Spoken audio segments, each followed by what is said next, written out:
Assalamualaikum warahmatullahi wabarakatuh. Selamat datang rekan-rekan mahasiswa program pembelajaran jarak jauh Konsorsium Aptikom Indonesia. Selamat datang di mata kuliah Inovasi Produk Teknologi Informasi dan Entrepreneurship.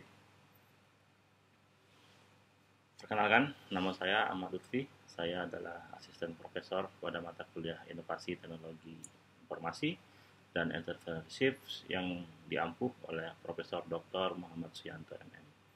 Selama 1 semester ini, saya akan memfasilitasi Anda untuk mengelola sistem administrasi perkuliahan melalui LMS ini. Perkuliahan kita akan berlangsung dimulai dari bulan Mei sampai dengan Agustus 2014. Rekan sekalian, sebelum perkuliahan ini kita mulai, ada beberapa hal yang ingin saya sampaikan untuk memperkenalkan Learning Management System kita atau LMS yang akan kita gunakan. Layaknya kita menggunakan sebuah media sosial dan sebagainya. Kenapa? Karena ini adalah kekuatan kita. Jadi semua mahasiswa diharapkan sepenuhnya untuk menguasai learning management ini dengan baik. Baik, rekan-rekan sekalian, saya akan mulai dari mengenalkan official website kita. Website kita berada di alamat ini, pjjaptikom.net. Kemudian setelah kita bisa masuk ke main page atau halaman ini, silakan rekan sekalian untuk login. Karena itu masing-masing mahasiswa sudah menyelesaikan prasyarat untuk bisa memiliki akun dan bisa akses masuk ke sistem pembelajaran ini. Setelah kita masuk ke manajemen mata kuliah ini, maka kita di sini bisa mengakses sumber daya sepenuhnya yang menjadi hak sekaligus kewajiban dari rekan-rekan sekalian. Baik, rekan-rekan sekalian, ini adalah alamat resmi dari website kita. Kemudian di sini di mata kuliah Inovasi Produk Teknologi Informasi dan Entrepreneurship, kita bisa langsung mengakses di bagian course categories. Di sini ada lebih kurang sekitar 12 pilihan, tapi fokus kita di manajemen perkuliahan ini adalah di folder atau di kategori B dan C saja. Nah, kita awali dari kategori B terlebih dahulu karena di sini gerbang dari bagaimana kita memulai perkuliahan jarak jauh ini. Baik. Nah, di kategori B atau materi kuliah, di sini ada 3 folder atau 3 subkategori, yaitu materi kuliah wajib, B2 materi kuliah pilihan, dan B3 materi tugas akhir. Untuk di awal kita akan aktif terlebih dahulu di subkategori B1 atau materi kuliah wajib. Kita akan lihat apa yang ada di sub materi ini. Oke, nanti rekan-rekan yang sudah didaftarkan atau di-enroll oleh admin atau pengelola, silakan dipilih mata kuliah sesuai dengan yang Anda ambil di semester ini.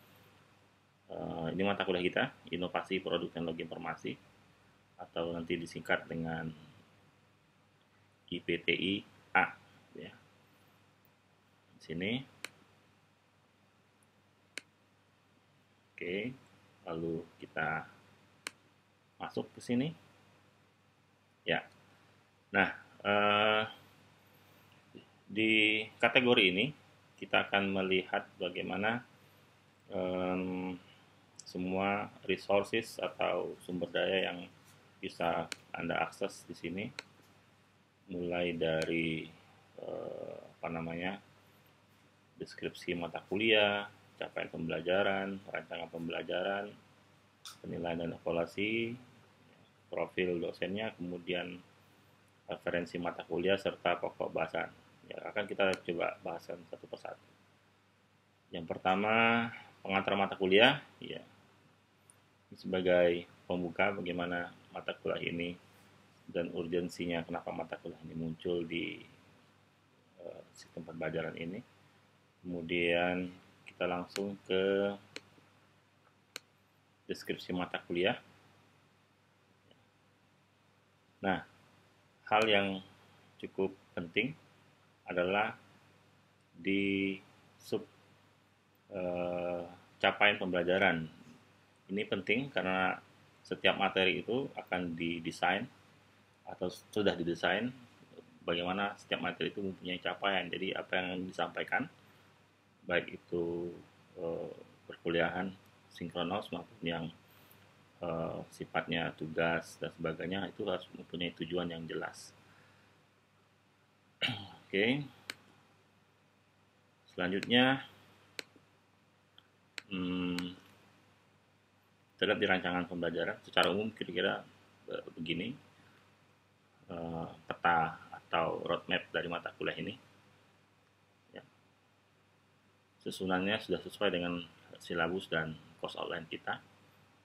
Mulai dari thinking, computer, virtual reality plus 3D, interaction, interactivity, paradigma, dan basic design. Nah, dari materi ini, roadmap ini lalu masing-masing memiliki supporting activities seperti latihan, quiz, diskusi, tugas, dan terakhir tentunya ada ujian.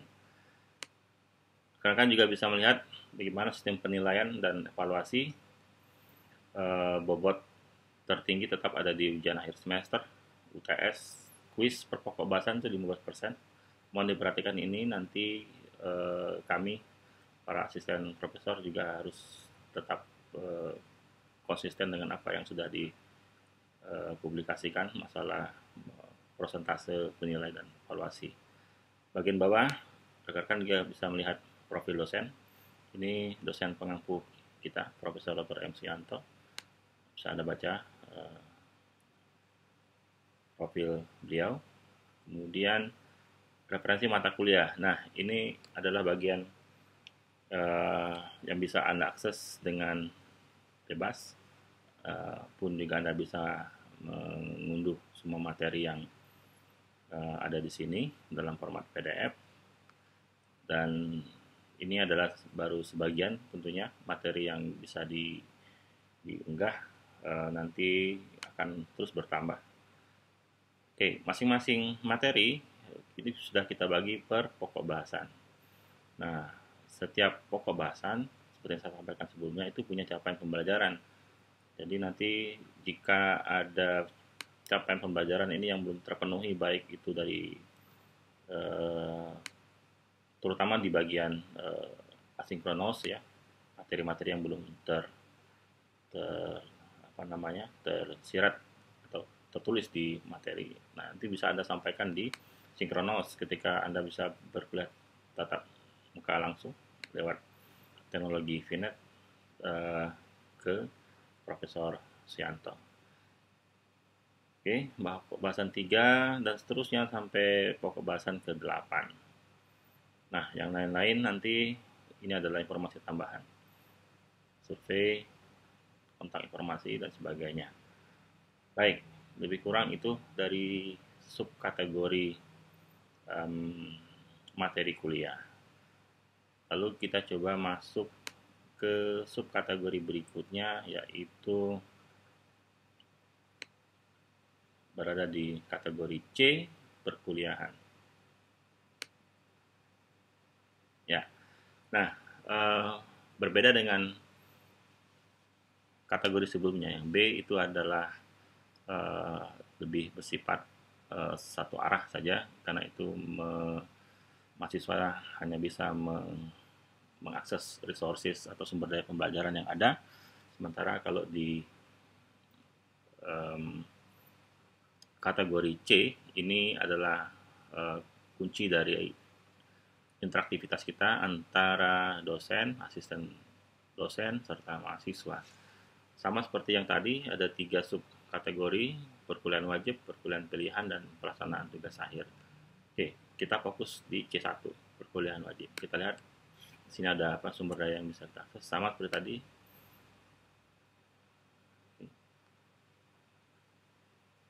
Ya, mata kuliah kita inovasi produk teknologi informasi dan entrepreneurship. Oke, kita coba. Nah, ya ini yang bisa Anda lihat di sini. Diawali dengan pengantar dan catatan. Oke, jadi sebelum masuk ke perkuliahan, pastikan bahwa Anda atau rekan-rekan sekalian sudah membaca, mendownload semua materi yang ada di subkategori B1, karena nanti ini hanya bisa dilakukan kalau rekan-rekan sudah menguasai semua materi yang ada di B1.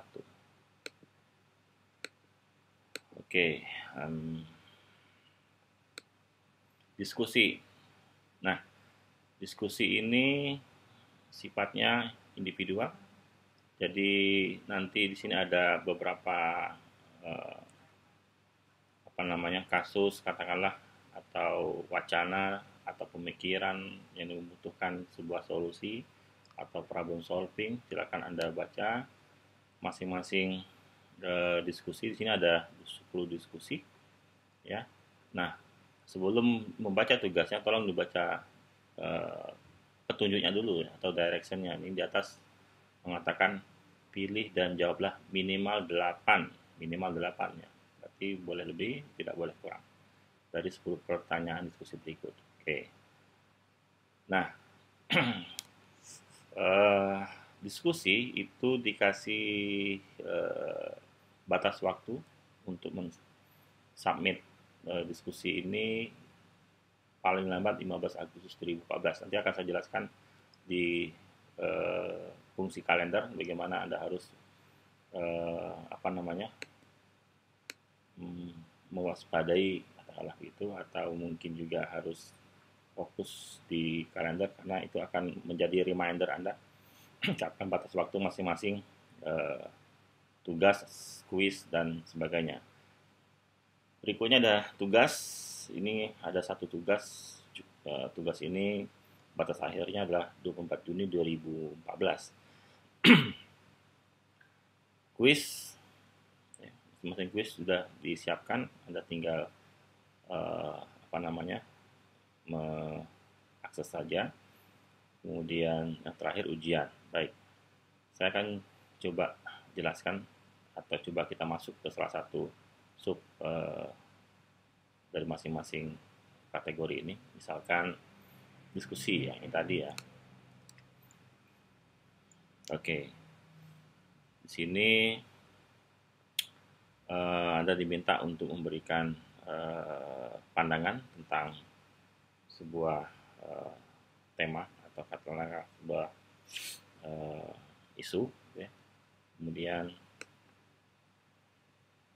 Kemudian Anda juga nanti bisa menjawab atau memberikan pandangan ini langsung dari sini. Oke, kita kembali dulu. Kemudian untuk tugas pun juga sama. Kalau misalkan kita buatkan detail, di sini Anda bisa lihat. Oke, tugasnya, dan perhatikan ada rule atau peraturan, apakah tugasnya dikumpul lewat file, apakah online text, itu juga harus diperhatikan. Kuis dan ujian. Nah, baik. Satu hal yang perlu dan harus tentunya selalu diperhatikan oleh rekan-rekan sekalian adalah masing-masing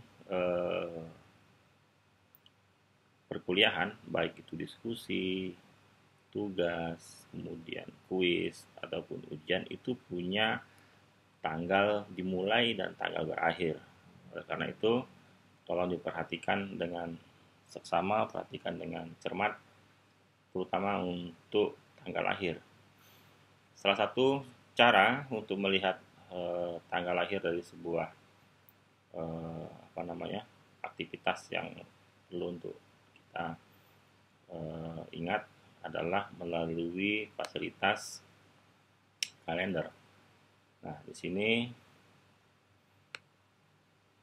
kita sudah mengatur atau mengkondisikan setiap tanggal-tanggal ini adalah tanggal-tanggal sebagai reminder. Jadi karena kan juga bisa melihat misalkan ya di tanggal 5 Mei misalnya ini ini ada eventnya apa saja, ada jadwal kuliah sinkronus, atau mungkin di mata kuliah kita itu ada misalkan di bulan Juni, bulan Juni. Nah, ini tanggal sebentar. Oke, ini lihat yang sini. Tugas 1 batas akhir terakhir itu dikumpul atau disubmit di bulan Juni 2014 tanggal 21. Nah, itu berarti yang terakhir. Ini Anda bisa langsung akses lewat sini. Ya, ini. Oke. Tinggal Anda nanti submit sesuai dengan apa yang diminta oleh sistem. Baik, rekan-rekan sekalian, tentunya LMS ini tidak bisa Anda kuasai tanpa harus banyak berinteraksi. Gunakanlah LMS ini sebaik-baik mungkin, layaknya Anda menggunakan sosial media lainnya, karena tanpa sering atau banyak mengakses ini, maka Anda akan kehilangan informasi atau akan ketinggalan informasi yang penting. Demikian rekan sekalian, semua informasi dan komunikasi kita hanya melalui portal ini, LMS ini. Jika ada yang ingin disampaikan, silakan nanti bisa lewat